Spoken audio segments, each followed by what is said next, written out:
मंसूर अली शाह साहब ने ये बात उठाई कि आपने तो तहरीर किया सुप्रीम जुडिशल काउंसिल को, हम तो सिर्फ 2 मेंबरान हैं उसके, हम सुप्रीम जुडिशल काउंसिल तो नहीं है। तो उन्होंने कहा कि जी जो आप 2 बेहतर समझे वो कीजिए। बड़े को खत लिखता है तो क्या वो शिकायत जाती है एग्जीक्यूटिव को या उस अदारे के बड़े को सुननी चाहिए? हाल उठता कि ना वो 6 जजां ने खत लिख दिता, 6 जजां ने खत लिख दिता, ये पहले कितने सन? हाँ। वो पहले कितने सन? एक तो मुझे ये समझ नहीं आती कि पहले से मुराद है क्या लोगों की। ने उनका हुक्म ना माना, उन्होंने सुमो तो लिया, सजा सुना दी। पॉइंट ये है कि ये 6 जजेस में से कोई एक भी इतना पावरफुल नहीं था कि जिस खुफिया के बंदे ने मुदाखलत किया या दबाव डाला है, बजाय सुप्रीम जुडिशल काउंसिल पर खत लिखने के आप हिम्मत का मुजाहरा करते और कहते हाँ तो इन्हें अदालत ख्याल है काजी साहब मेरे नालों ज़्यादा अक्लमंद ने, चीफ जस्टिस पाकिस्तान साढ़े नौ बेहतर जानते हैं, लेकिन सवाल ये है कि जे बेंच बनाना ही सी ते तुसी ये मामला एग्जैक्टिव दी बॉल दे विच सुटे क्यों? मतलब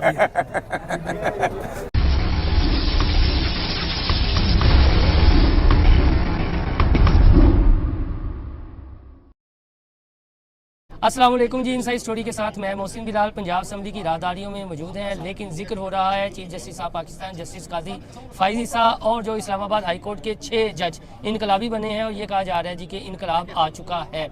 काजी फाइजी साहब ने क्या बतौर एक अदारे के सरबरा के अपनी जिम्मेदारी उस तरह से अदा की है या नहीं, और जो एक कंट्रोवर्सी क्रिएट हुई है एग्जेक्टिव और अदलिया के तनाजुर में, तो हमारे साथ सीनियर कोर्ट रिपोर्टर हैं राना यासिर साहब मौजूद हैं। राना साहब वो कहते हैं जी कि जो यूट्यूबर्स हैं ये वो बात करते हैं जो व्यूज़ जिससे ज़्यादा आए, हकायक मसा कर देते हैं, फेक न्यूज़ ज़्यादा फैलाते हैं। जब कोई जज किसी भी अदालत का, चाहे छोटी अदालत है, बड़ी अदालत है, चाहे हाई कोर्ट से, अपने बड़े को ख़त लिखता है तो क्या वो शिकायत जाती है एग्जेक्टिव को या उस अदारे के बड़े को सुननी चाहिए?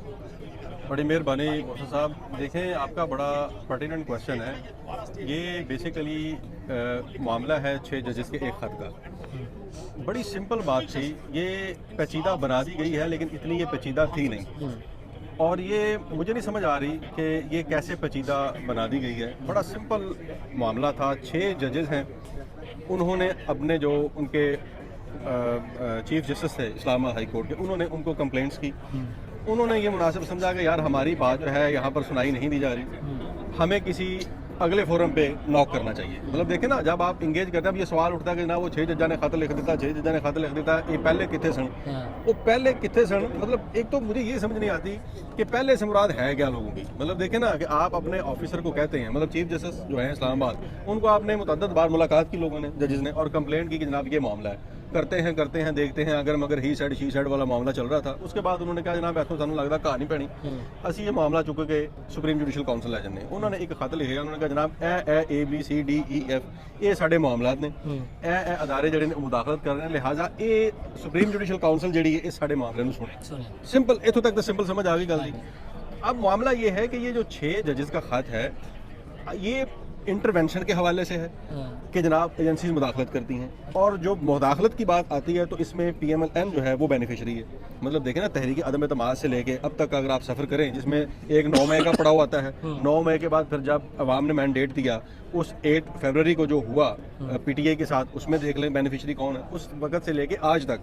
अब ये एक तासुर है कि जनाब PMLN जो है ये बेनिफिशरी है। मतलब ये कैसे पॉसिबल है कि 6 जजों ने खास सुप्रीम जुडिशल को लिखा, और सुप्रीम जुडिशल को इसलिए लिखा कि जनाब हमारे सुप्रीम कमांडर वहाँ पर बैठे हुए हैं, वो हमारा मामला जो है वो हमारे कंसर्न्स हैं, तो हम उनके कमांडर ने वो मामला उठा के उन लोगों की झोली में फेंक दिया जिनके मुतल्लिक ये सवाल उठाए जा रहे हैं। मतलब देखें ना, अगर एजेंसीज मुदाखलत करती हैं या इंटरवेंशन हुई है अदालती मामला के ऊपर, मुझे बताएं किस मामले के ऊपर हुई है? मतलब कबूतर बहुत ऊंचा उड़ रहा है, इस वजह से मुदाखलत हुई है, इसी वजह से मुदाखलत हुई है कि जो सिनेरियो पॉलिटिकल चल रहा था, सफेद कह रहे हैं, मैं अर्ज कर रहा हूँ ना कि एक पॉलिटिकल जो सिनेरियो चल रहा था या जो कुछ लोगों को बैठाने की मसनद के ऊपर कोशिश की जा रही थी, वही उसी को इंटरवेंशन बोलेंगे ना। ये बताएं, एक जानी बदलियाँ इतनी पावरफुल होती है कि तौहीन अदालत पर एक वक्त के वज़ीर-ए-आज़म को फारिग कर दे, मेरी बात सुन ले, फारिग कर देती है। अकामे का मुकदमा होता है, पनामा मुकदमा है, अकामे पे फारिग कर देती है। उसके बाद इस्लामाबाद हाई कोर्ट के जज जो सहाफ़ी तज़िया कर रहे हैं, चैनल जब आप तज़िया करते हैं तो सहाफ़ी भी होते हैं रहे हैं, उनको डिप्टी कमिश्नर ने उनका हुक्म ना माना, उन्होंने सोमो तो लिया, सज़ा सुना दी। पॉइंट ये है कि ये 6 जजेस में से कोई एक भी इतना पावरफुल नहीं था कि जिस खुफिया के बंदे ने मुदाखलत किया है या दबाव डाला है, बजाय सुप्रीम जुडिशल काउंसिल पर खत लिखने के आप हिम्मत का मुजाहरा करते और कहते हाँ तो ही अदालत से वहाँ जो देखेंगे कि जो है। ठीक है, मैं आपका जवाब इस तरीके से दे देता हूँ। आपने जजेस की ताकत के हवाले से सवाल किया, यही सवाल है आपका। ये 6 जजेस जो हैं, ये आपको पता है ये किस अदालत के हैं? इस्लामाबाद हाई कोर्ट के हैं। बिल्कुल। उमर अता बंदयाल किस अदालत का चीफ जस्टिस पाकिस्तान था? जब उसने कहा था इलेक्शन करवाएं तो इलेक्शन हुए थे? नहीं। तो ये तो आपकी दलील तो तुहिन अदालत फिर लगानी नहीं, कितनी मैं सी? सिर्फ हाँ। आपके सवाल में बताना ये चाह रहा हूँ, जो आपका पर्टिनेंट क्वेश्चन है कि जी वो ताकत का मंबा होते हैं जज, तो मैं ताकत का जो मंबा होते हैं उसके ऊपर रोशनी डाल रहा हूँ कि ये वो मंबा होते हैं। ठीक है ना, मतलब ये है कि वो 6 जजेस ने खत लिखा, उधर उमर अता बंदयाल जो है वो इलेक्शन क्या है कि बेचारा चला गया, उसकी किसी ने सुनी कि उन्हें भी जो करते ना कि पंजाब और केपीके में इकट्ठे करवाए, उन्होंने एक तारीख दे दी, एक रात नहीं, गुजारिश है वो तो तो सियासी जज नहीं थे। नहीं, कोई सियासी जज नहीं था। जो आइन के अंदर जो लिखा हुआ है उसने तो उसी मुताबिक ਇਹ कहा था ਜੱਜਾਂ ना। ਨੂੰ ਸਿਆਸੀ ਮਾਮਲਾਤ ਦੇ ਵਿੱਚ ਕਿਉਂ ਬਾਰ-ਬਾਰ नहीं, सियासी नहीं, सियासी जो अवामी जिथे इशू में देखें, कोई अपना जो इख्तियार इस्तेमाल नहीं आईनी वायलेशन होती है, कॉन्स्टिट्यूशनल वायलेशन होती है, उसमें उदों उमर अताब बंदयाल बहुत चंगा सी जो उन्होंने डिप्टी स्पीकर ਦੀ ਰੂਲਿੰਗ ਉਡਾਈ ਸੀ, ਜਦੋਂ ਆ ਕੇ ਰਾਤ ਨੂੰ ਅਦਾਲਤ ਖੋਲੀ ਉਸ ਵੇਲੇ ਬਹੁਤ ਮਸੀਹਾ ਸੀ। ਅੱਛਾ ਕਾਜ਼ੀ ਸਾਹਿਬ ਨੇ ਉਸ ਵੇਲੇ ਜੱਜ ਸੀ, ਉਸ ਤੋਂ ਬਾਅਦ ਦੇਖੋ ਜਦੋਂ ਉਹਨੇ ਕਿਤਾਬ ਖੋਲ ਕੇ ਦੱਸਿਆ ਗਿਆ ਦੇ ਮੁਤਾਬਕ ਇਲੈਕਸ਼ਨ ਕਰਵਾਓ, ਉਸ ਤੋਂ ਬਾਅਦ ਕਾਜ਼ੀ ਜ਼ਰੂਰਤ ਨਹੀਂ ਕਾਜ਼ੀ ਸਾਹਿਬ ਨਾਲ ਸ਼ਿਕਵਾ ਕੀ ਹੈ ਸਾਫੀਆਂ ਨੂੰ ਤੇ ਵਕਲਾ ਬਰਾਦਰੀ ਨੂੰ यार मैं समझता हूँ कि एक जज को जो एक आइन का मैंडेट है उसके मुताबिक आइन की रूह के मुताबिक मामलात को चलाना चाहिए। मेरा ख्याल है काजी साहब मेरे नालों ज़्यादा अकलमंद ने, चीफ जस्टिस ऑफ पाकिस्तान साढ़े नालों बेहतर जानते हैं। लेकिन सवाल ये है कि जे तुसी 7 मैंबर बेंच बनाना ही सी ਤੇ ਤੁਸੀਂ ਇਹ ਮਾਮਲਾ ਐਗਜ਼ੈਕਟਿਵ ਦੀ ਬਾਲ ਦੇ ਵਿੱਚ ਸੁੱਟੇ ਕਿਉਂ? ਮਤਲਬ ਉਹ ਜਲਾਨੀ ਸਾਹਿਬ ਨੇ ਮਾਫੀ ਮੰਗ ਲਈ ਕਮਿਸ਼ਨ ਉਹ ਸਾਡੇ ਵਜ਼ੀਰ ਆਜ਼ਮ ਦੀ ਖੁਆਇਸ਼ ਹੋਏ। नहीं, मैं ख्वाहिश भी नहीं कर रहा, यार, मैं मेरी कहता अथॉरिटी हूं मैं नहीं देखे ना आप फिर ख्वाहिशां दे चलना आइन ਨੂੰ ਪਾੜ ਕੇ ਸੁੱਟ ਦਿਓ। ਖੁਆਇਸ਼ ਤੇ ਹੋ ਰਹੀ मैं कहना कि फिर आइन की किताब तो शकरकंदी रख के बेचो। मतलब अगर तुझे ख्वाहिशात के मुताबिक ही चलना है, मतलब ये तो अच्छा जो ख्वाहिश, अब ये किसकी ख्वाहिश थी कि 7 जजों का मेंबर बना दें, आप कमीशन बना दें या 7 रुकनी बेंच बना, ये किसकी ख्वाहिश थी?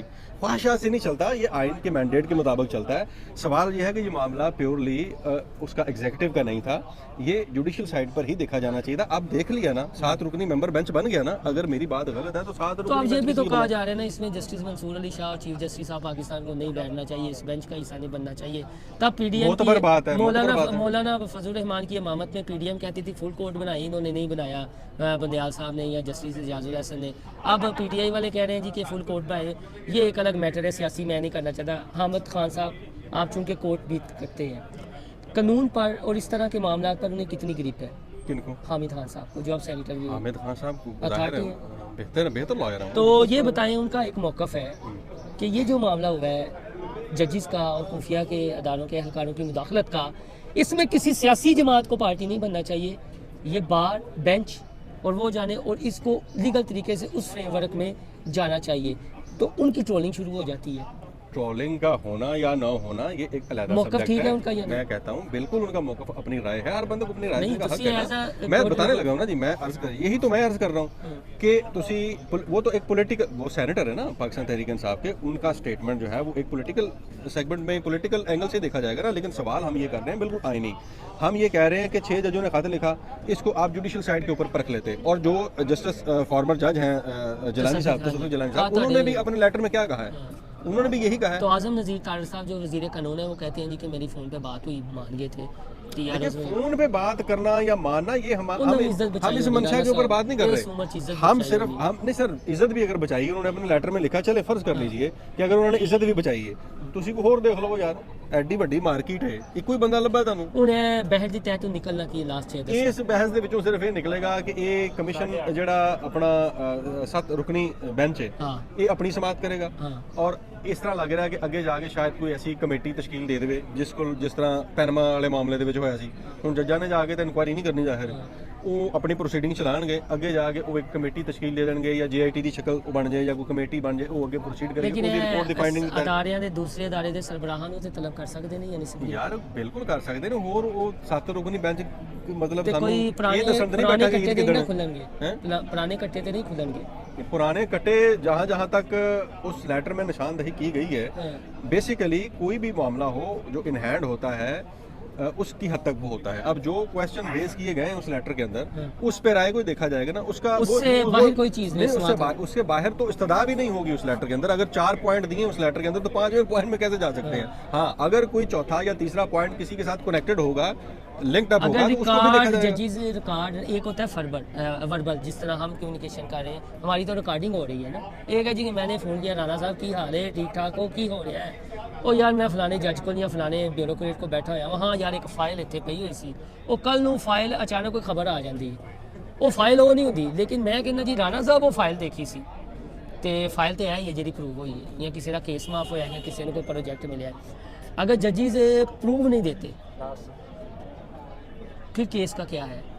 जजेस मतलब ये लेटर लेके उन्होंने शुगल मेला लगाया 6 जजों ने, ये कहना चाह रहे हैं? मैं रौनक मतलब इस्लामाबाद हाई कोर्ट एडे वेले लोग बैठे थे कि वो 6 बंदे बैठे ने, उन्होंने कहा कि चलो आज फिर सुप्रीम जुडिशल काउंसिल के शुगल मेले वाला लेटर लिख दें। ਤੇ ਉਹਨਾਂ ਨੇ ਵੀ ਕਸਮ ਖਾਦੀ ਸੀ शौकत सदीकी ने, तो की हो गया? तो शौकत सिद्दीकी साहब के साथ जो हुआ तो उसको रिस्टोर कर दिया गया ना, तो वो लेकिन गलत हुआ सजा था। तो किसी को नहीं मिली। सर यही तो साਡਾ ਨਿਜ਼ਾਮ ਕੀ ਹੈ? ਹਾਂ। ਇਹੀ ਤੇ ਸਾਡਾ ਉਹ ਨਿਜ਼ਾਮ ਮੈਂ ਹੈ ਹੀ ਪੁੱਛ ਕਿ ਰਿਹਾ, ਤੁਸੀਂ ਸਜ਼ਾ ਸੱਚ ਮਿਲੇਗੀ ਬੋਲੋ, ਜਾਂ ਨਹੀਂ? ਤੁਸੀਂ ਸੱਚ ਬੋਲੋ ਤੇ ਤੁਹਾਨੂੰ ਚੁੱਕ ਕੇ ਅੰਦਰ ਕਰ ਦੇਣਗੇ, ਤੁਸੀਂ ਝੂਠ ਬੋਲੀ ਅੱਲਾह ਦੀ ਮਿਹਰਬਾਨੀ ਨਾਲ मंजिल तक पहुंच जाओगे। यही तो रौला जस्टिस शौकत सिद्दीकी के साथ जो हुआ, उन्होंने भी पॉइंट आउट किया, उनके साथ जो हुआ वो गलत हुआ।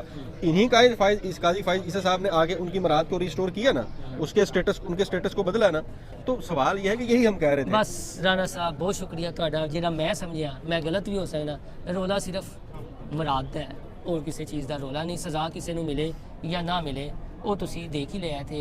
इसमें जो अपडेट हो गया आपको कोशिश करेंगे आगाह करने की।